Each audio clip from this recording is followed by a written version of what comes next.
Balrogs and Blastbeats for another week, another episode, another chance for nerds to get together and talk nerdy things. Because I mean, that's what we're going to do. We're here to talk Balrogs and Blastbeats, nerds and metal together. My name is Josh Redbeard.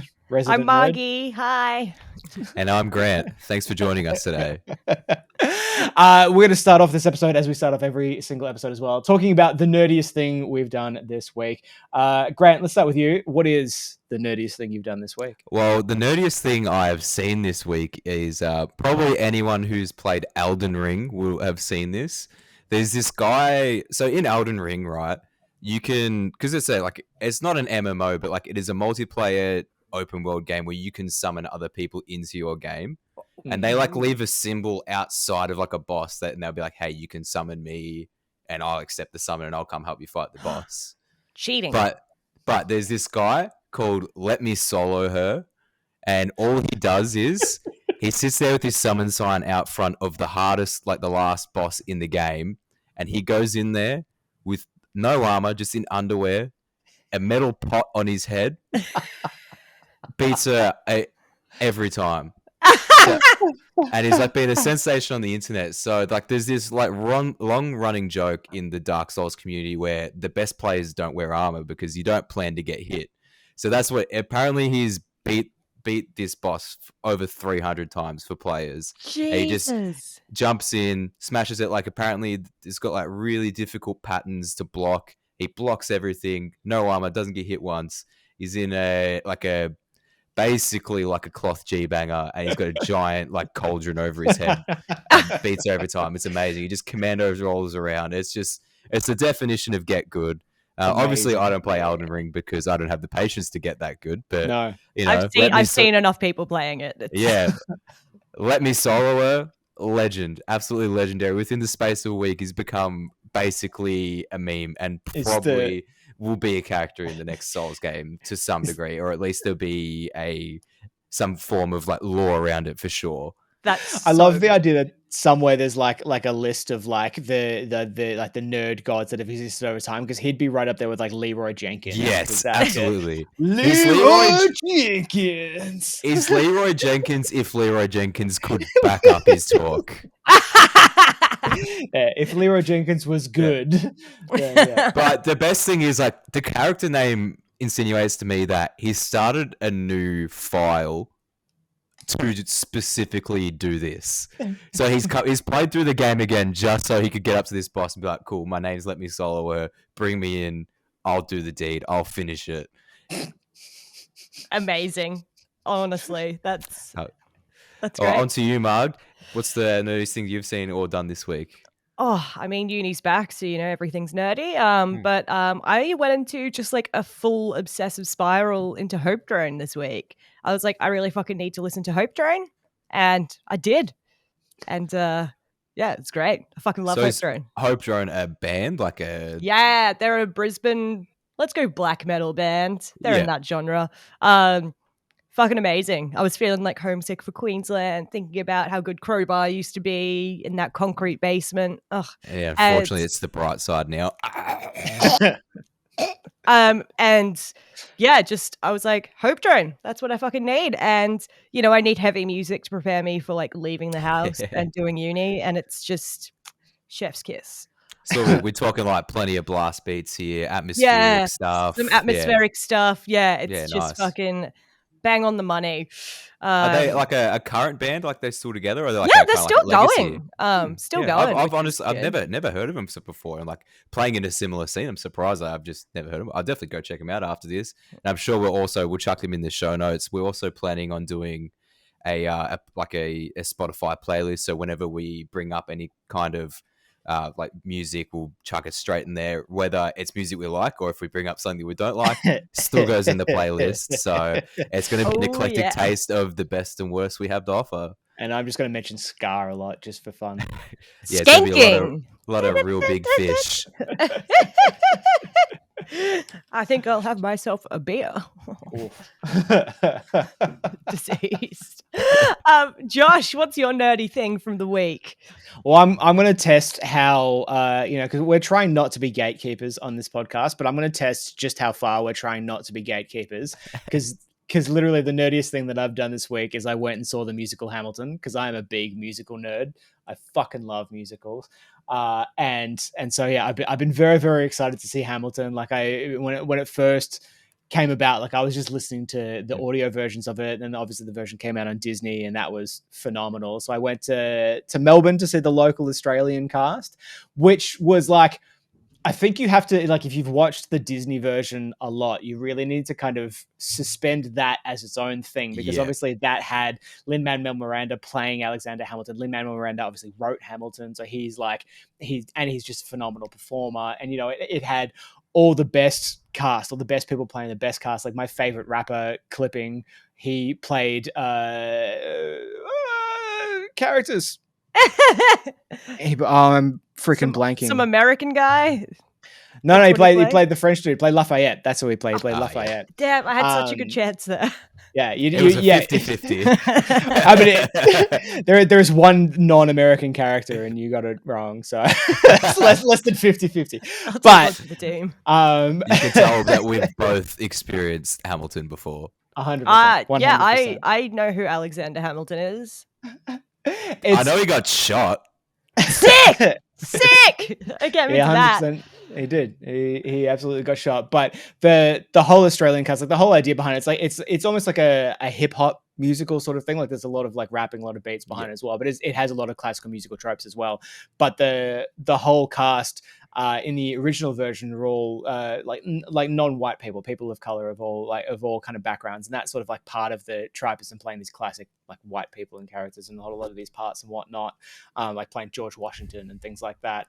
But yeah, the Australian cast was phenomenal as well. Like a lot of like Polynesians and kind of all around Indigenous Australians and whatnot. So they got David Hughesy to play the lead role.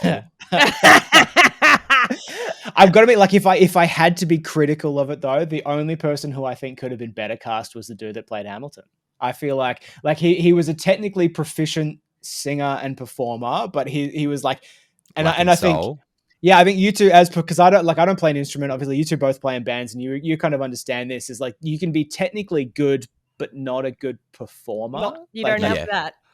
Yeah. You don't have that thing. A good example for that is like, I don't know if either of you two have heard of the band Gorguts before. Yeah. So Gorguts is they I saw them live at the Corner Hotel a couple of years ago, and it was as good as the album, and it sucked.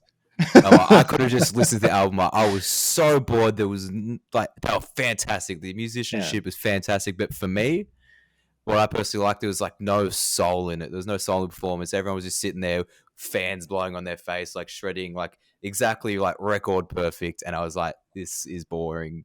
Yeah. Unfortunately. Take your top off.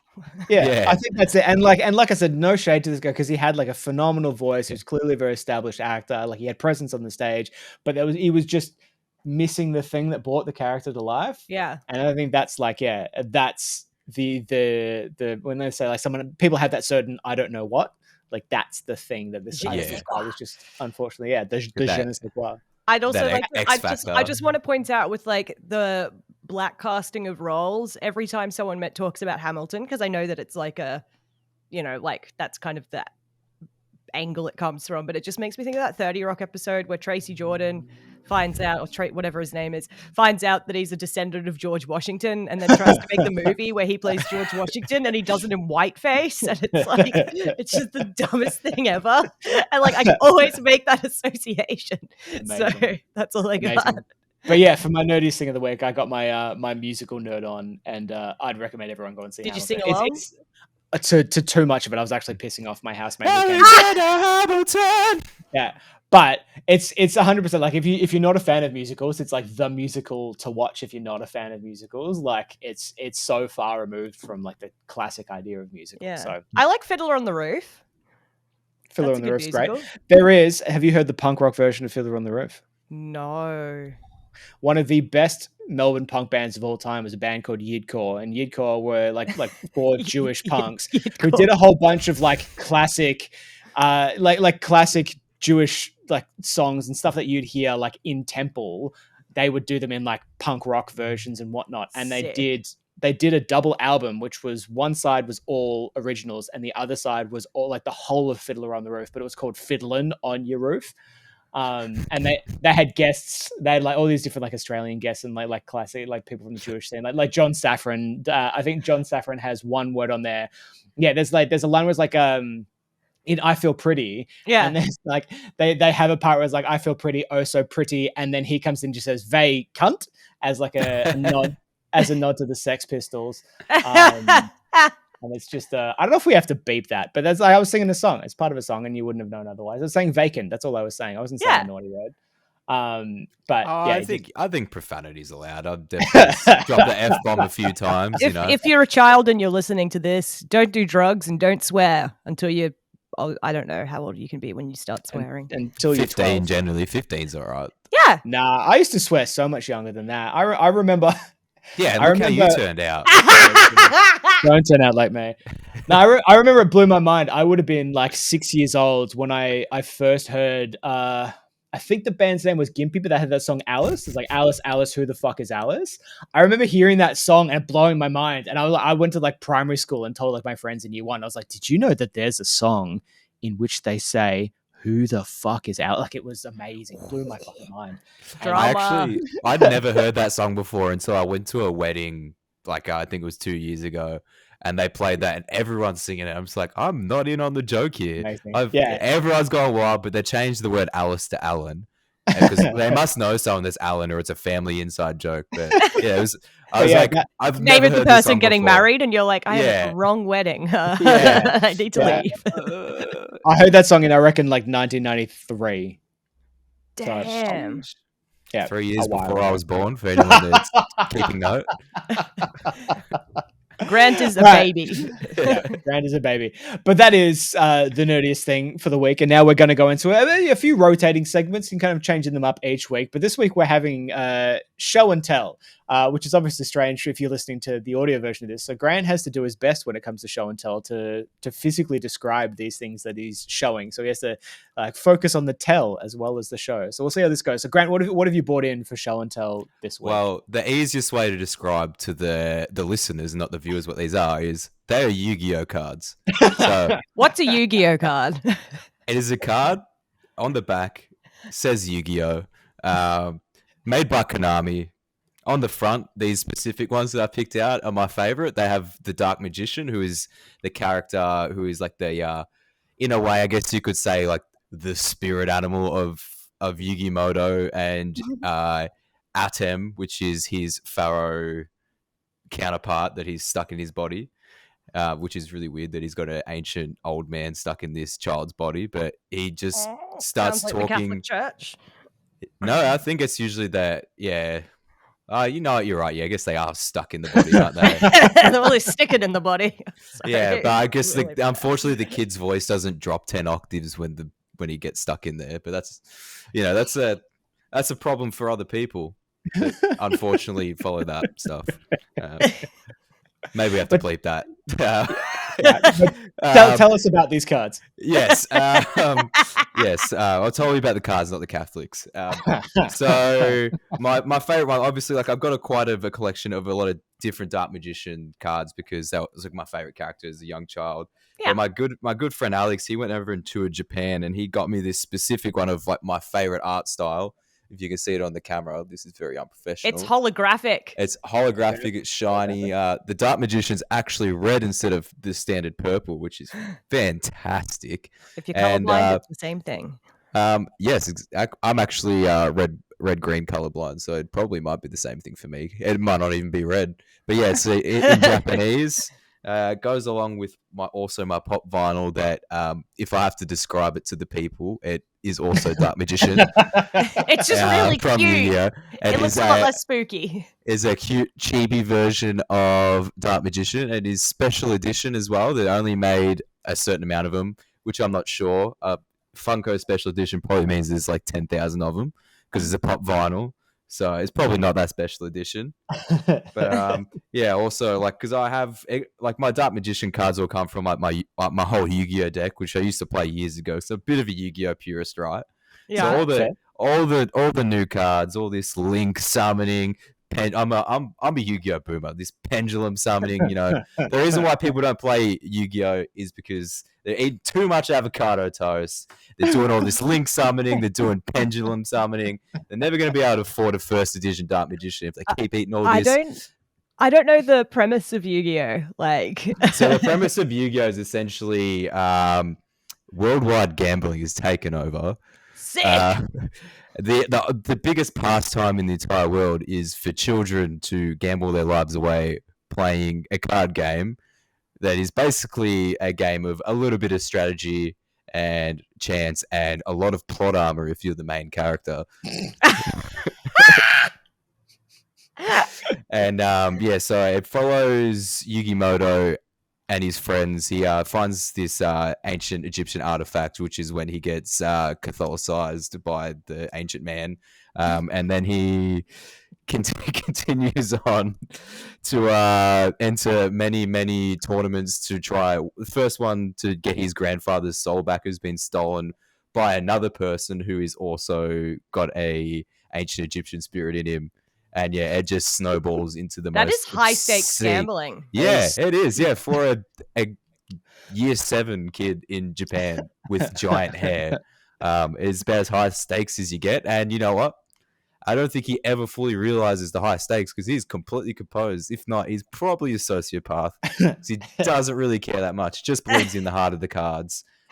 And I think that's his cover story. The heart of the cards. Yes, the heart of the cards. As a Yu-Gi-Oh Luddite of both the television show and the card game as well, but obviously one thing that all three of us connect on is Magic the Gathering, and knowing how expensive cards are in Magic the Gathering, what is this particular Yu-Gi-Oh card worth compared to like a Magic the Gathering card?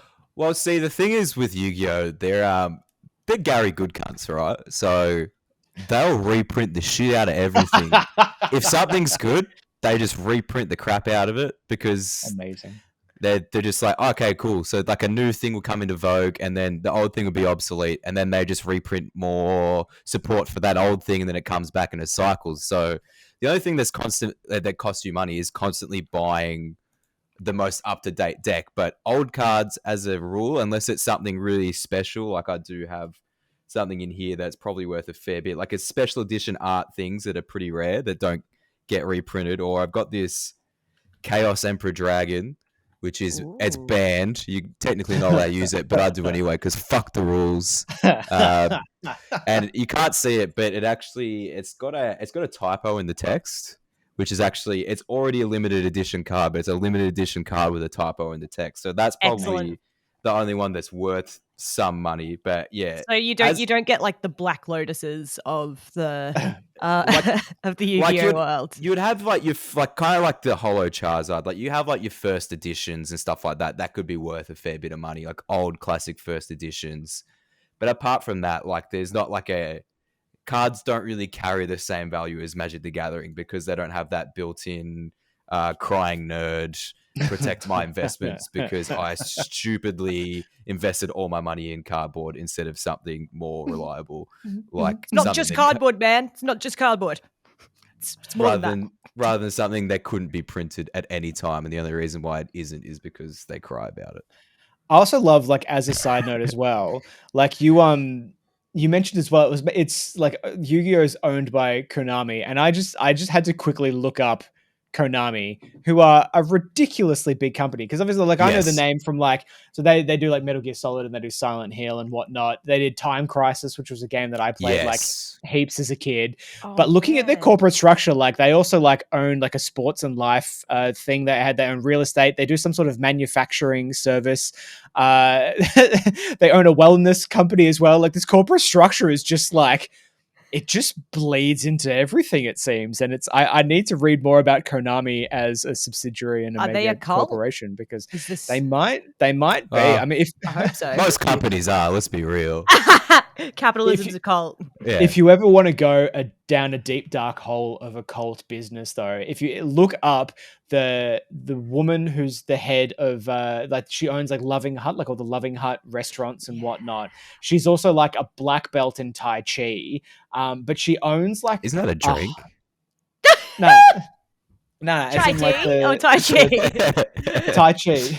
I didn't know. I'm thinking of Taekwondo. I'm thinking of Taekwondo. Yeah, you just gotta drink it till your teeth go black. But like, isn't Tai Chi really Chai just, like, tea? Yeah, but there's like you can become yes, like black belt quote unquote version of it. I don't think there's Yeah. actually a black belt for it, but like a master in Tai Chi. But she also like owns all these companies, and she's met like Nelson Mandela and like the Clintons, and like you go through, like she has her own Wikipedia page which goes forever, and it's just a deep dark read. If you want to read about some interesting cult stuff in business, she's a great character. I'm excited. But I'm I gonna go down digress. this rabbit hole. But yeah, thank you, Grant, for showing and telling the cute Yu-Gi-Oh collection. I love Oh, I you're love very cute. welcome. So I It's like actually pulling all I've got left. I used to have a lot more cards, but now this one deck is all I've maintained. Everything else I got rid of because I don't play it anymore. But it's got a sentimental value because it's undefeated.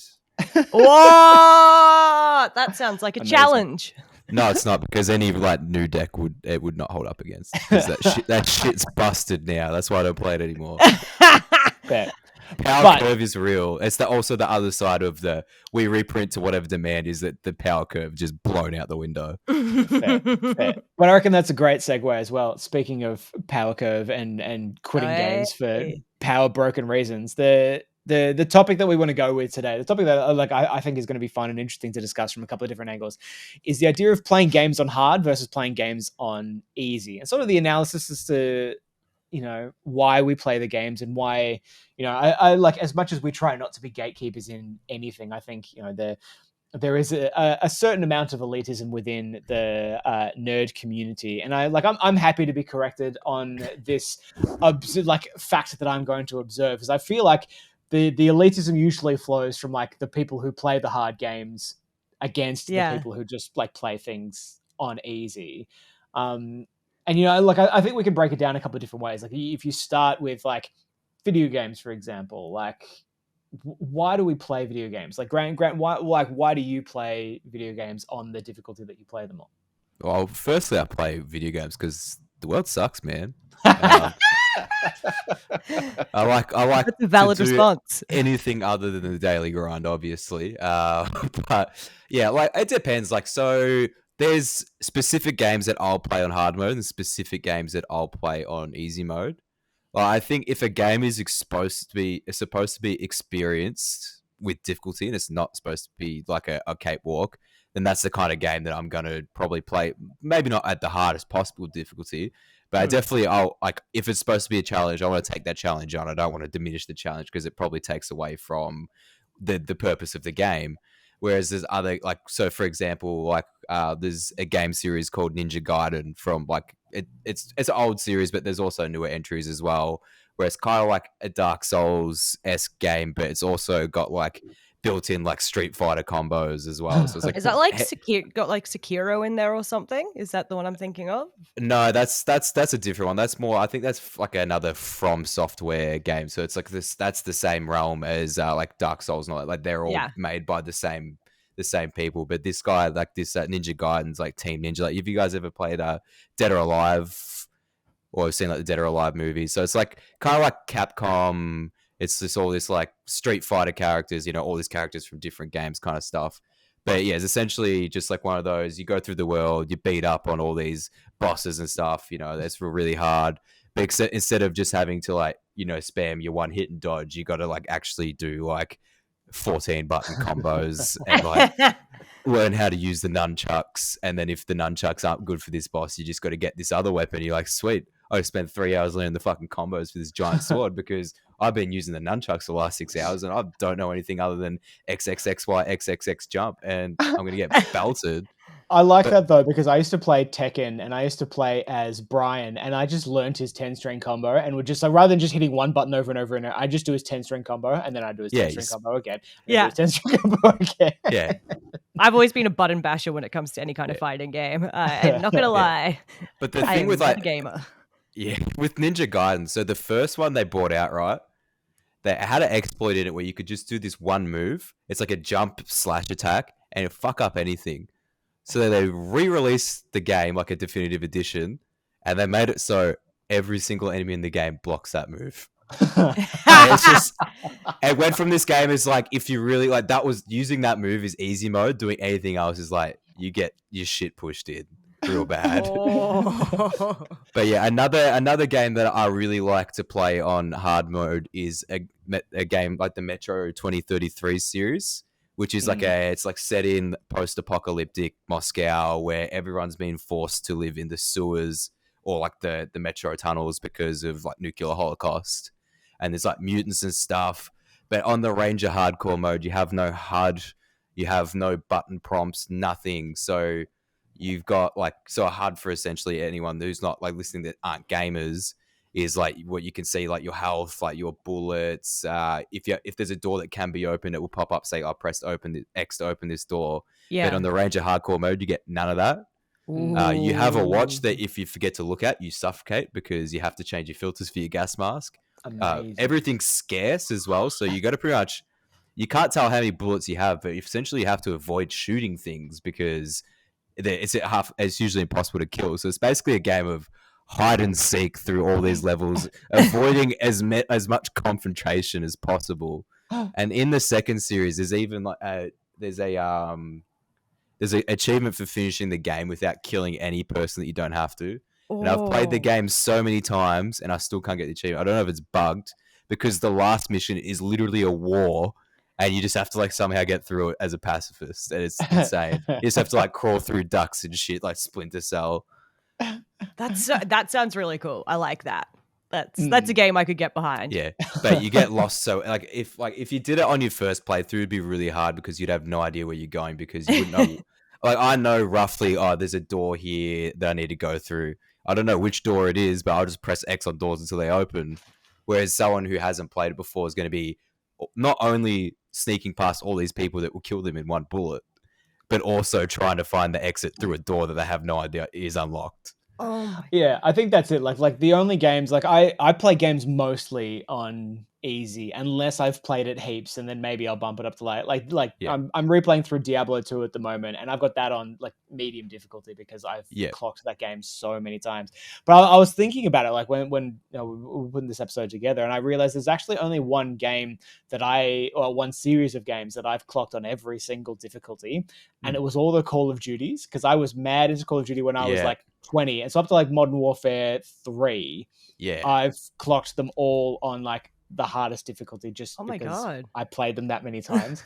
And I'll never forget, I was like trying to get through, I think it's Modern Warfare 1, and there's one scene where you come to this, like you go down into this silo and you come to this sort of like T intersection, and there's like a barricade in front of you, and you've got to like throw a flashbang down one way and then pop up the other way and headshot this dude, then turn back and headshot this dude. And I reckon I had to do that probably 100 times, like at least, because like the timing just had to be perfect, because otherwise like you'd pop up one way, the flashbang had finished, and he would shoot you in the back of the head or something like that. And like that I found fun, but for the most part, it's like I've never been interested in playing Dark Souls or Elden Ring because I've watched my friends play them and just be like, it's just suffrage. It's just like, I don't want to wake up. This actually plays into, so because I'm not a gamer, I instead did some research on the psychology of like why people would play super hard games. Because to me, I'm like, I hate failing at things, so it would drive me nuts. But Paul Schrader, who's a computer science and studies intrinsic motivation and learning, so he talks about a way that like our brains are constraint satisfaction machines. So like we're goal seeking, we have a goal, and that having that goal means defining a constraint on the outcome.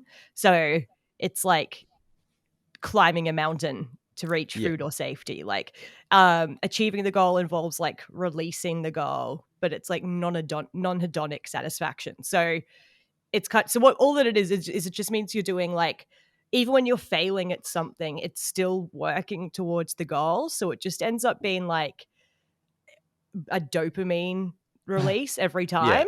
So it's like it maintains competence in goal-seeking behavior. So because you're working towards this goal that you've set yourself, you keep getting the dopamine even when you're failing at it. And that's one of the theories. Yeah. Interesting. So you're telling me these poor people, they go to work, they come home, and they go to work. In a way, but it's because it's a self-set goal. It's different. It's different. Yeah. You don't get a dopamine rush from work. Maybe. Occasionally. Yeah, but like sometimes you get a pat on the back. I think there are games, like if you think about like the multiplayer experience, obviously people are going to have different levels of experience. I'm just going to fix my camera because that's like it's dropping for some reason. It's really annoying me. Oh god, that's better. I thought you were just getting shorter. Maybe he's got the shrinks that comes with old age. Yeah, it's all fun. But I was thinking about Magic the Gathering is the example. Like I said, it's something that like all three of us connect on. And I think the beauty of a game that's as complex as Magic the Gathering is that decks can be built at any kind of level depending on your kind of fun. And the rule zero conversation for the listener that doesn't know what the rule zero conversation is basically everyone sits down at the start of a Magic the Gathering game and says, what kind of game are we going to play? What's in, you don't have to tell me everything that's in your deck, but what's the main idea? Like what sort of power level is it? So everyone understands that they're on the same page, which is like something, you can't really get in the online multiplayer experience if you just kind of jump into a game where it's just like, oh, this guy's been playing for 10 years and I'm a noob and I'm going to get shot in the head real quick.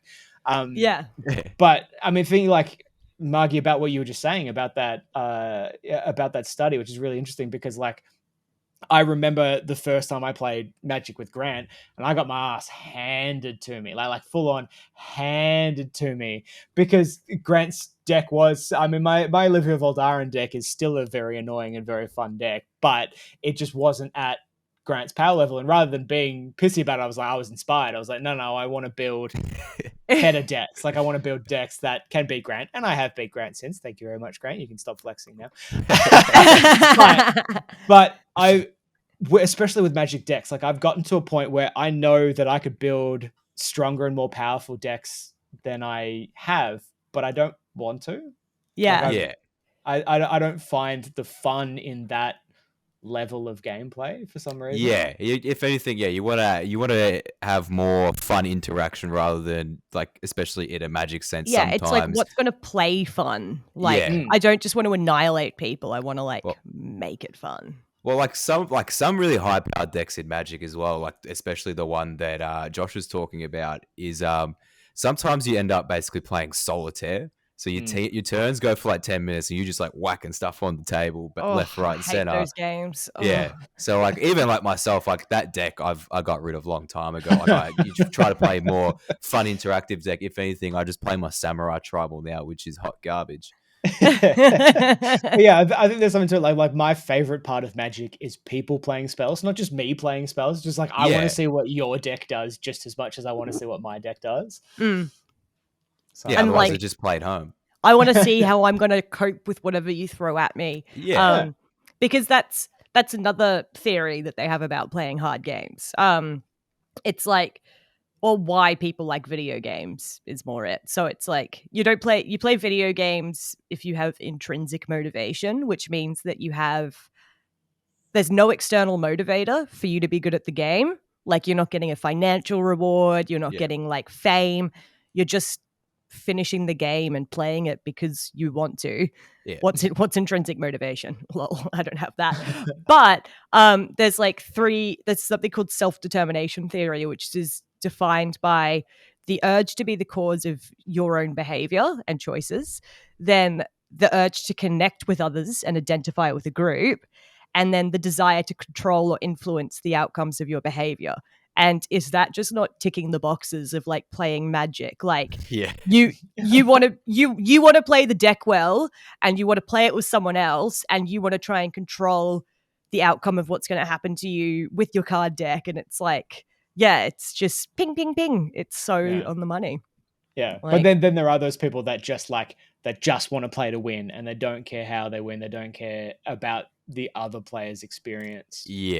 Or there even be people that like purposely will like underplay how good a deck is because they want to just like stomp, and it's like it's just boring to me. Like even like the way we play, like we really like we avoid like we won't put in like an infinite game ending combination in there unless it's like a 3 or 4 card combination, and really try to avoid that stuff, because then it's just like, well, that was fun, but 3 turns in, I spent 10 minutes shuffling this 100 card fucking deck, and the game's over, and what a waste of time. I spend more time shuffling than playing. Yeah. And if you're sitting down with a stranger as well, like you don't want them to go away with a bad experience. Like anytime I've like tried to bring someone into Magic, like I'll give them one of my favorite decks, and I'll usually play like a lower power deck, because like I want to see them have fun. I want to see them kind of pop off and enjoy do the it. thing. Yeah, 100%, because then you're more likely to get into it. Like it brings people in, I want more people to come play Magic. Yeah, well, funny, like the thing that got me into Magic is because like I, as we talked about earlier in the episode, I used to be a big Yu-Gi-Oh player, and then like our Josh and I's mutual friend Carl, who plays drums in Gravemind, he came over to my house and he's like, "Oh, we should play Magic because we've been playing Yu-Gi-Oh together, but all the Gravemind boys, we play Magic."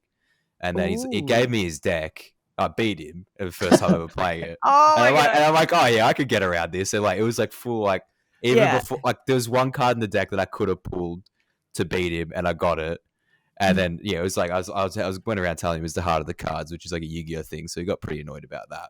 But yeah, that's essentially like what got me like dragged into the world of Magic. Because before that, I used to like get Magic cards as like a joke present for my roommate who hated Magic. We all used to play. We all used to play Yu-Gi-Oh. Yeah. And then after we got into it, I'm like, oh hey man, can I have those cards back?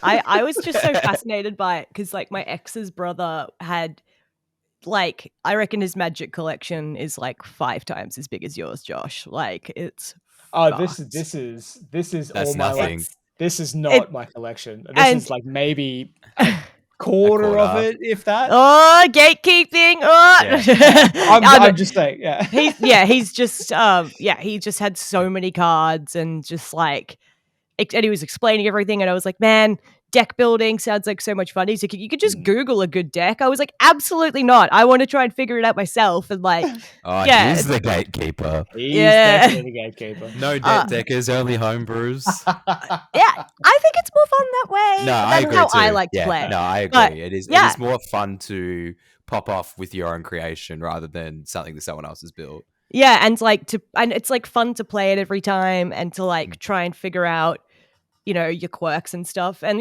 started doing F&M, which was great. But that was just playing Modern, and Modern's really interesting because you do have like so much more of a constraint, and there's like a bit more homogeneity in the decks too. So but fucking love it. But then moving into D&D, because obviously you two are both well into D&D. Like it's something I've played a bit of, but finding a committed group of human beings to play D&D with is difficult. That's right. We got one right here. I was going to say we may have to start foreshadowing. We may have to start our own like Northside Nerds campaign. I might have found us a dungeon master as well, so we might be onto something there. I know, right? Yeah. But we'll leave that. But you've got to follow Northside Nerds on YouTube, because if it's going to happen, it's going to happen on there. But I guess the question I have for you two, because you're far more seasoned players than us, is like, when I look at Dungeons and Dragons from the outside, obviously you're starting from the start. There is a big grind for like the first little while. It's like, would you enjoy the Dungeons and Dragons experience more if you got like double XP, or you started at level 10 rather than level 1? I think it's just like everything scales up with you, so it doesn't matter. Like you just have more options, but the challenge is still the same, because the enemies, like the way that like a DM will create an encounter is built off a mathematical equation of the level of the party and how many people are in the party, and then that's cross-referenced with the amount of XP that all the creatures are worth. So you'll have a total amount of like experience points of creatures, and then that's how they decide like the balance of party. I mean, if you have enemy. a good DM who follows the rules. Some DMs are just lawless. Well, that's how it should be. But on the other side, I accidentally, for this most recent campaign we've been playing, I've accidentally rolled up the most busted orc barbarian on the planet.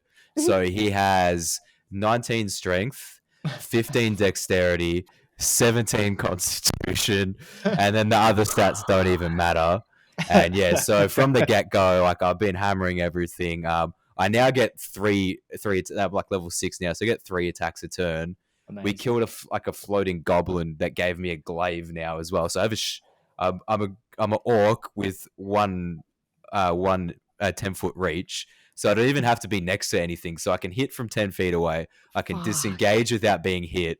And then I can also switch the shield to add to my unarmored AC. It's busted. That's OP.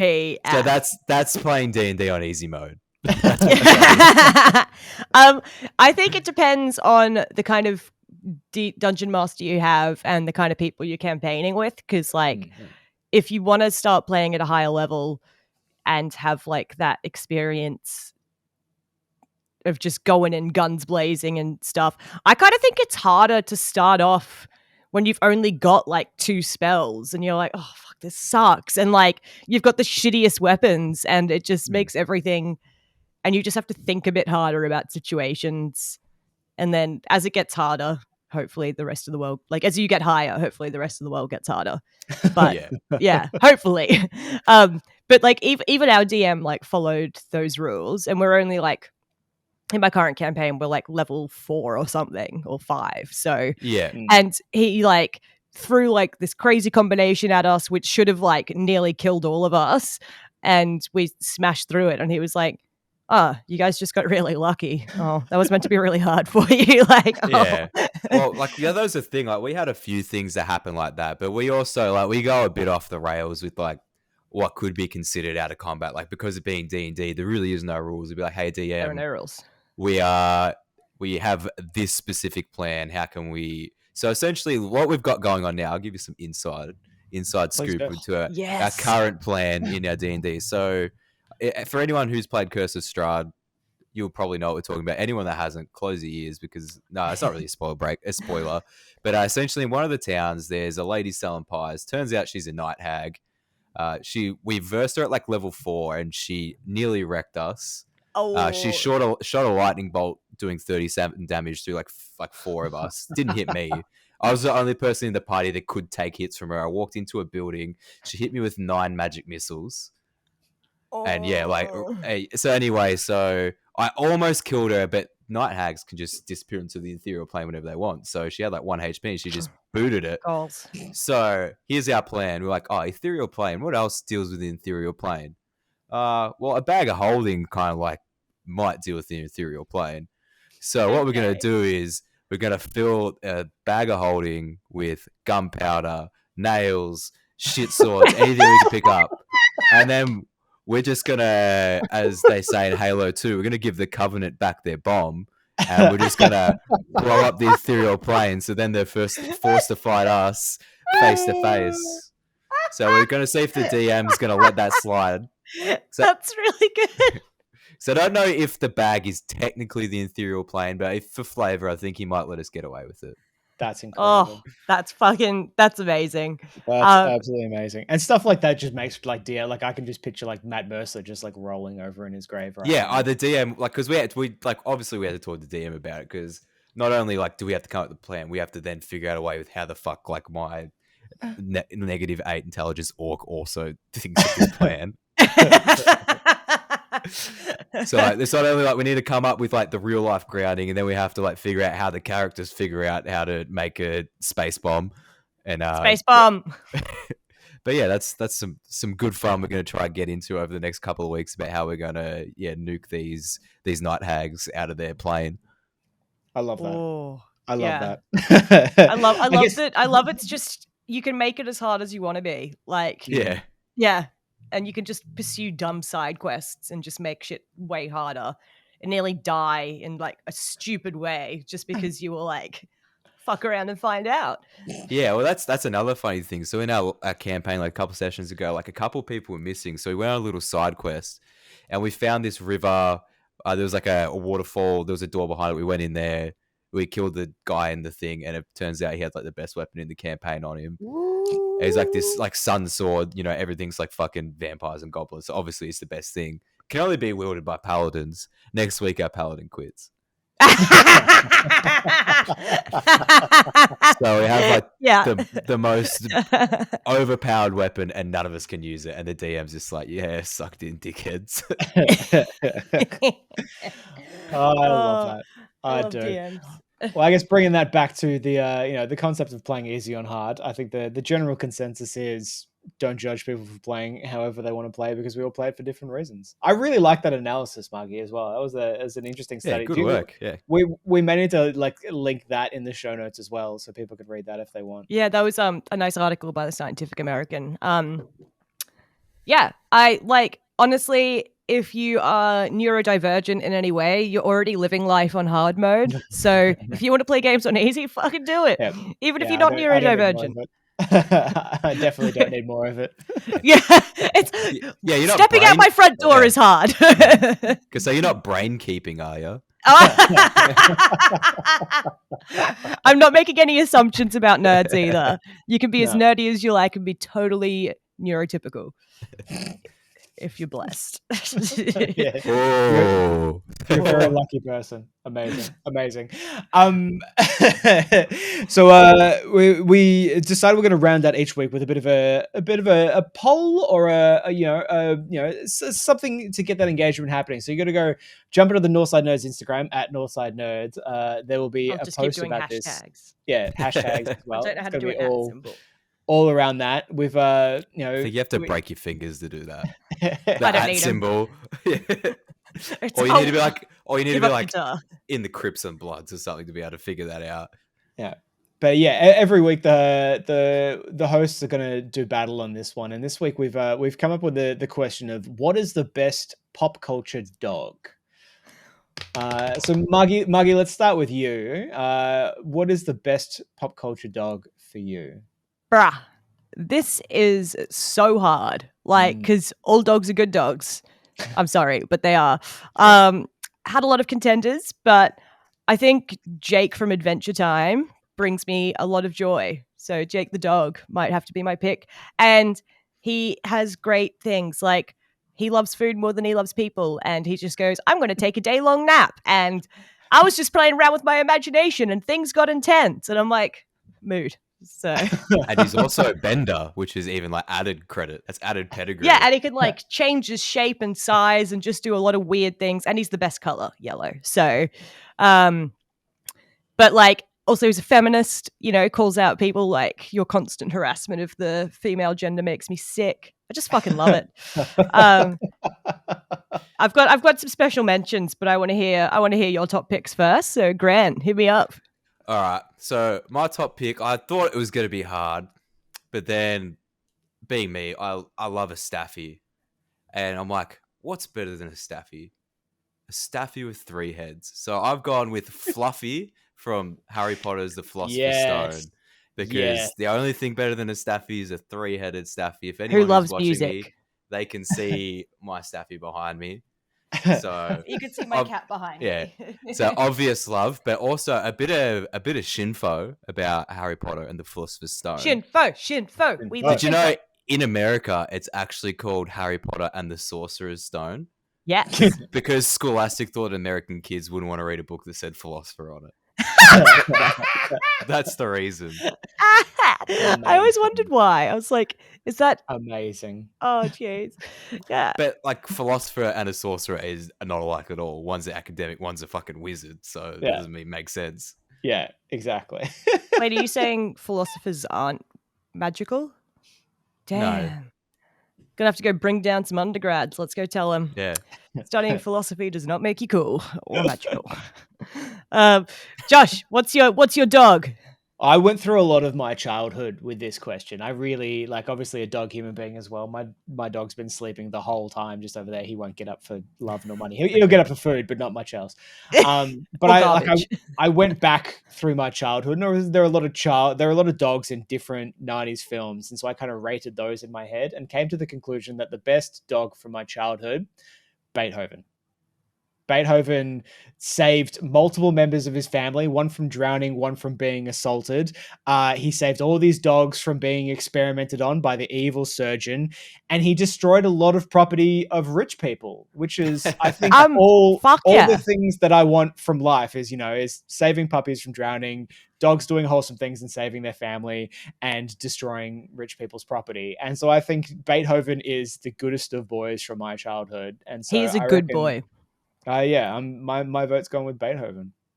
Ooh, yeah. I mean, all dogs. All dogs. I don't think it's fair to decide. I think they're all good dogs. I mean, if we want to move just into the honorable mentions, the other one from my childhood was Hercules, aka the Beast from the Sandlot Kids, because he was that big, scary mastiff. But at the end, it turns out that he just wanted to play baseball as well, and everyone was scared of it. And I think that's the thing. Like I have a really, really big dog, and I know that people are really get nervous around him when Grant can attest has come over many times, and my dog is just a ball of love. Whereas he's the sweetest, but he's in your face. 100%. But I think Hercules is probably where my love of big dogs, especially mastiffs, started, because he is just fucking adorable. But yeah, the kids the whole time are scared of him until they realize he's just cute as shit. Aww. So that's interesting. I always thought Rudy was a bull Arab. I didn't know he's a bull mastiff. He's a mastiff mix with, I think, an American Blind. He was a rescue, and they didn't have his chip or anything like that. So apparently, I think we've decided that he is a mastiff cross American bull. Yeah, well, he's a big boy. He's perfect cross with wonderful. That's what he is. That's basically it. But Margy, what were your honorable mentions? Bruiser from Legally Blonde. That was the first small dog that I liked. I was like, that's a small dog, but I like it. And Bruiser is very fashion forward as well, so we have to do snaps of Bruiser. Seymour from Futurama. Seymour was in mine too, but I think I was going to cry if I mentioned Seymour. So, and Mr. Peanut Butter from BoJack Horseman, because he's such an idiot, but he's great. Love it. Honorable mentions, Grant. You got any? So my honorable mentions, I got a few. I got five. So first we got Dog Meat from Fallout 3, which we were talking about last week, but that's still in there. We have John Wick's Staffy from John Wick, because it's another Staffy. You got to throw it in there. It's a Staffy. It's a blue boy as well. So. Very good boy. And then we have Frank from Men in Black. Hilarious. Also was almost in the honorable mentions, was also the dog from Little Nicky, but I forgot its name, so that's why it's not there. Oh, damn. We have Doug from the movie Up. Also another fantastic dog. Well, technically not a real one, but he's a good boy nonetheless. Still pop culture dog. Dog. It's still none of mine are real dogs. Yes, that's true. And then my partner would murder me if I didn't say this, but Scooby-Doo. Yeah. It's got to be in there. I mean, a stoner dog is pretty funny. Yeah, stiff to not get on the podium for us, but it's definitely a good honorable mention. Yeah. Love it. But you as the listener need to go and do now is follow at Northside Nerds on Instagram and go to the post and tell us what is the best pop culture dog, because there's a million of them. I think another one that wasn't in the honorable mentions is the dog from I Am Legend. That one's just rough. But again, like Seymour, just heartbreaking. So it can't be mentioned because we'll cry. Personally, I relate to the wolf from The Sword and the Stone. If you remember that real scrappy wolf that just can't catch this boy, that's me. Walking up a hill, that's who I relate to. So go follow us on Instagram. There'll be links in the show notes, but as well just at Northside Nerds, and let us know in the post what is the best pop culture dog, because I don't think it's possible to choose. I really, really don't. All dogs are beautiful. Maybe we should just make a big list and then just make a collage. Yeah, just a collage of dogs. That'd be nice. Yeah, love it. Happy solutions. Well, that's another week of Northside Nerds, my friends. Stay in contact. Yeah, thank you for joining us. We'll be back this time next week discussing more incredibly nerdy things. We didn't discuss Pokemon Poo this week, and so I'm proud of us for going 1 week. So next week, just make sure, let me know if you want to hear about it. I'm raring to go. I've done all the research. I have pages.